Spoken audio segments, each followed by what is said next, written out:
teman-teman semua, perkenalkan nama saya Urifimi Sabona dengan NIM 22011140037. Saya mahasiswa semester 3 kelas E.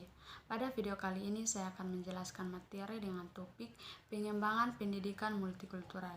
Yang pertama itu kita akan bahas tentang pengertian pendidikan multikultural.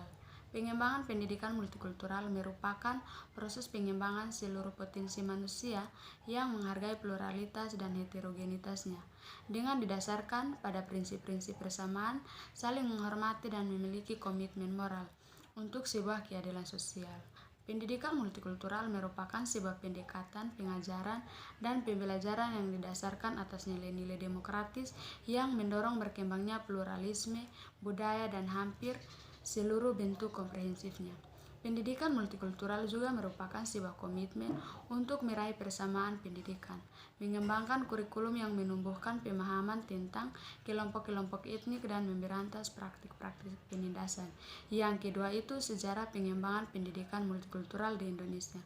Kehadiran pendidikan multikulturalisme di tengah-tengah masyarakat sejalan dengan gelombang perubahan struktur sosial dan politik masyarakat. Nah, ada dua pendekatan, yaitu pendekatan sinkronis dan pendekatan diakronis. Pada analisis diakronis terlihat bagaimana semangat multikulturalisme dalam bidang pendidikan ini tidaklah hadir begitu saja. Pendidikan multikulturalisme sangat penting pada masa sekarang dan terkait dengan sejarah di masa lalu. Peristiwa sejarah itu Bhinneka Tunggal Ika pada masa Majapahit dan peristiwa reformasi tahun 1998 yang membawa angin segar demokrasi bagi bangsa ini. Selain secara diakronis, penulis menganalisis dengan pendekatan sinkronis. Perkembangan pendidikan multikulturalisme di Indonesia dibedakan menjadi 3 fase perkembangan pendidikan, diantaranya yaitu yang pertama, pendidikan segregasi pada masa kolonial dan prakolonial. Yang kedua, pendidikan bermodalkan melting pot. Yang ketiga, pendidikan multikultural yang dijumpai sekarang. Yang ketiga itu bentuk-bentuk pengembangan pendidikan multikulturalisme di Indonesia. Bentuk pengembangan pendidikan multikultural di setiap negara dapat berbeda sesuai dengan permasalahan yang dihadapi oleh masing-masing negara. Yang keempat itu asas-asas dalam pendidikan multikultural di Indonesia. Ada beberapa asas yang menjadi ciri khas pendidikan multikultural di Indonesia, mengingat akan situasi dan kondisi bangsa Indonesia yang telah melalui sejarah penjajahan yang panjang.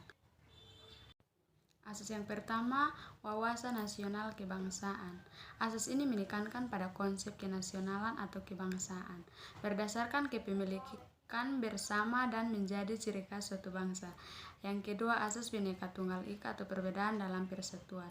Konsep ini menekankan pada keberagaman dalam budaya yang menyatu dalam wilayah negara kita. Contohnya keragaman dalam jenis tarian, pakaian, makanan, bentuk rumah, dan sebagainya. Yang ketiga, asas kesederajatan. Semua budaya dipandang sederajat, diakui dan dikembangkan dalam kesetaraan. Tidak ada dominasi yang memaksakan ke kelompok kecil. Yang keempat, asas selaras, serasi dan seimbang. Semua budaya dikembangkan selaras dengan perkembangan masing-masing. Yang kelima, prinsip-prinsip penyusunan dalam pendidikan multikultural. Ada 3 prinsip yang digunakan dalam menyusun program pendidikan multikultural, yaitu yang pertama, pendidikan multikultural didasarkan pada pedagogi. Pedagogi kesetaraan bukan hanya mengakui hak asasi manusia, tetapi juga hak kelompok manusia, kelompok suku bangsa, kelompok bangsa untuk hidup berdasarkan budaya sendiri. Yang kedua, pendidikan multikultural ditunjukkan pada terwujudnya manusia yang berbudaya. Manusia yang berbudaya dan buka diri dari pemikirannya yang terbatas. Berbudaya hanya dibentuk di dalam dunia yang terbuka. Manusia berbudaya juga adalah manusia yang bermoral dan beriman, yang dapat hidup bersama, yang bukan penuh toleransi, dan yang bukan sekedar demokrasi. Prinsip yang ketiga, prinsip globalisasi budaya. Globalisasi kebudayaan ditandai dengan pesatnya kemajuan teknologi, produk multinasional, perluasan budaya populer, budaya telepon genggam, internet, dan kegiatan perdagangan di internet sudah gejala secara global. Sekian dan terima kasih.